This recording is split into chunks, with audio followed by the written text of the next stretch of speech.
Kita masih membahas seputar angka. Jika pada sesi sebelumnya kita membahas angka dalam kaitannya dengan sudut pandang teologis tertentu, maka kali ini saya mencoba membahas angka dalam kaitannya dengan sudut pandang lain. Untuk mengawalinya, saya mencoba memulai dengan membahas manusia sebagai makhluk ideologis dan manusia sebagai makhluk sosial. Manusia sebagai makhluk ideologis adalah manusia yang bersedia mengalokasikan dengan mengorbankan segala sesuatu yang ia miliki agar apa yang ia yakini sebagai kebenaran tampil sebagai pemenang. Bagi manusia ideologis, dunia adalah medan pertempuran antar ideologi, di mana ideologi yang ia yakini tampil sebagai pemenang. Sementara manusia sebagai makhluk sosial berpendapat bahwa manusia membutuhkan manusia lain untuk memenuhi kebutuhan masing-masing. Mereka berserikat, berkumpul, membuat aturan dan hukum agar terwujud harmoni di tengah-tengah masyarakat.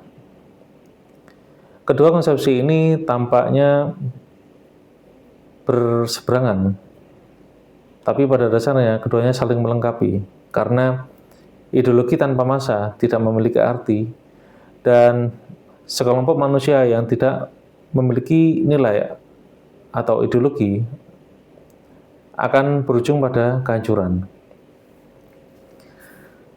Sayangnya kita harus mengikuti alur sejarah, di mana pada tahun 88 terjadi peristiwa besar yang membuat kita berpikir ulang tentang konsepsi manusia sebagai makhluk ideologis.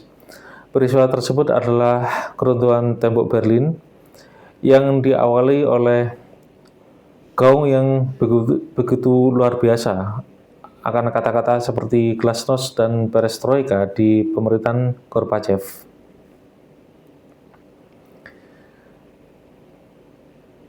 Keruntuhan tembok Berlin seakan menghilangkan konsepsi manusia sebagai makhluk ideologis. Manusia sebagai makhluk ideologis seakan kehilangan representasinya, kehilangan simbolnya. Meskipun tidak bisa kita pungkiri bahwa 9 tahun sebelum keruntuhan tembok Berlin terjadi gerakan yang begitu luas efeknya yang dimotori oleh Ayatollah Khomeini, dan itu berlangsung di Iran. Peristiwa tersebut dikenal sebagai Revolusi Iran dan berhasil mengubah tatanan dunia Islam dengan dihasilkannya sejumlah pemikir Islam yang memiliki pandangan tidak konvensional soal bagaimana, terutama soal bagaimana menjadi seorang Muslim di era modern. Sayangnya, revolusi Iran tersebut tidak dipandang sebagai gerakan yang sifatnya global karena bersifat sektarian. Ini menurut para pemikir Barat. Peristiwa yang menarik setelah keruntuhan tembok Berlin adalah terbitnya tulisan Samuel Huntington di majalah Foreign Affairs dengan judul The Clash of Civilization dengan tanda tanya. Dalam tulisan tersebut, Samuel Huntington menegaskan bahwa tantangan dunia Barat berikutnya adalah dunia Islam. Ia menciptakan kontroversi yang begitu luas, yang ia sambut dengan penulisan buku dengan judul yang kurang lebih sama di tahun 96, yakni The Clash of Civilization and the Remaking of World Order. Samuel Huntington di sini hanya menegaskan bahwa manusia tidak bisa hidup tanpa ideologi. Dan meskipun blok komunis telah hancur, dunia Barat tetap menemukan batu sandaran berikutnya, dan menurut Huntington itu adalah Islam. Meskipun Huntington tidak secara spesifik menyebut Islam seperti apa yang bakalan berani melawan hegemoni dunia Barat. Apa yang dikatakan Huntington dalam tulisannya seakan menegaskan bahwa dunia tidak bisa lepas dari konflik. Jika di dunia tidak terdapat konflik, maka otomatis ada dua kemungkinan. Pertama, telah terwujud kesejahteraan di tengah manusia. Dan yang kedua, manusia sudah tidak peduli akan situasi di sekitarnya.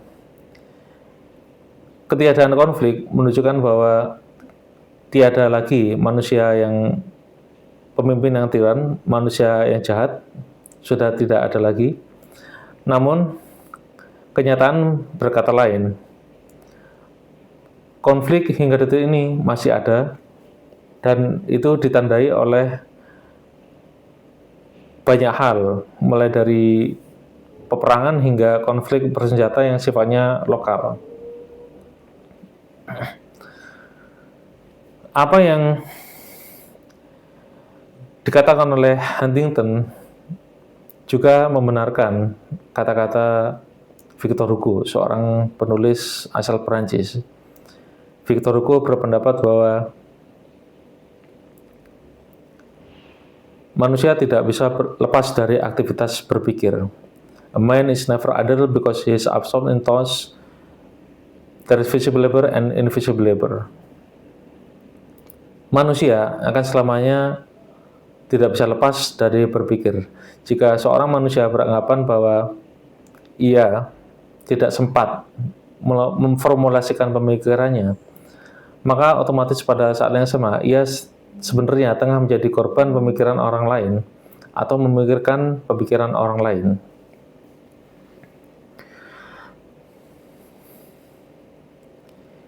Ide tentang ideologi tidak akan bisa lepas dari masyarakat. Meskipun masyarakat awam berpendapat bahwa era ideologi telah selesai, namun hasrat manusia akan sosok yang berani membela kebenaran dan melawan kebatilan tidak akan pernah mati. Ide manusia super yang baik hati dan melawan kebatilan bukan fantasi anak kecil. Ide tersebut, impian tersebut dimiliki oleh semua orang, tidak peduli usia, jenis kelamin maupun latar belakang sosio-kulturalnya. Ini menunjukkan bahwa manusia pada tataran yang lebih dalam membutuhkan manusia yang berani melawan kemungkaran. Sayangnya, ideologi kapitalis yang tampil sebagai pemenang memoderasi hasrat-hasrat seperti ini dan mengalihkan manusia pada hal yang sifatnya ideologis namun dangkal. Keruntuhan tembok Berlin pada dasarnya mengantarkan manusia pada pesta pendangkalan yang kita rasakan hingga detik ini. Ideologi kapitalis yang mana mengutamakan kepemilikan antar individu dan korporasi begitu membutuhkan perangkat yang handal dan tidak bisa ditolak oleh banyak orang, dan perangkat tersebut adalah angka. Bagi ideologi kapitalis, bagi seorang kapitalis sejati, tidak ada yang lebih penting dan menarik untuk dilakukan selain meraup keuntungan yang banyak, karena ideologi kapitalisme berpendapat bahwa manusia bisa puas. Sensasi puas seorang manusia bisa dipenuhi oleh akumulasi segala sesuatu yang sifatnya terukur. Kepuasan di sini adalah kepuasan yang sifatnya tampak. Tapi pada dasarnya kapitalisme hanya melakukan pendangkalan. Hal ini terjadi karena angka, sebagaimana kita bahas pada sesi sebelumnya, hanya berlaku pada hal yang sifatnya materi dan segala sesuatu yang terukur. angka sifatnya hanya berlaku pada hal yang sifatnya indrawi. Ini menjadikan angka bersifat skin deep only, bersifat dangkal, bersifat banal. Banal adalah karakteristik angka itu sendiri. Malangnya, ideologi kapitalisme berusaha menjadikan segala sesuatu terwakili oleh angka, bahkan untuk hal yang sifatnya personal sekalipun, seperti rasa maupun opini. Kapitalisme seakan tidak menghargai apa itu rasa maupun opini yang notabene sifatnya personal.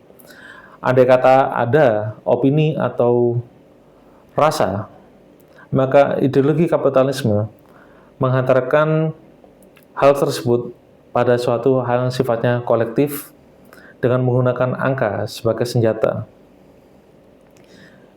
Ketika ada seorang yang mengutarakan rasanya, mengutarakan opininya, maka ideologi kapitalisme akan berusaha menilai kebenaran angka, kebenaran rasa atau opini tersebut melalui angka. Ketika rasa dan opini tersebut terwakili oleh angka dalam jumlah yang besar, maka tercipta sensasi di tengah masyarakat bahwa opini dan rasa tersebut adalah benar sifatnya. Kapitalisme berusaha mengubah hal yang sifatnya personal menjadi hal yang sifatnya komunal melalui angka. Sejauh mana angka bersifat objektif dan sejauh mana objektivitas tersebut berlaku melalui kuantifikasi, simak di video berikutnya.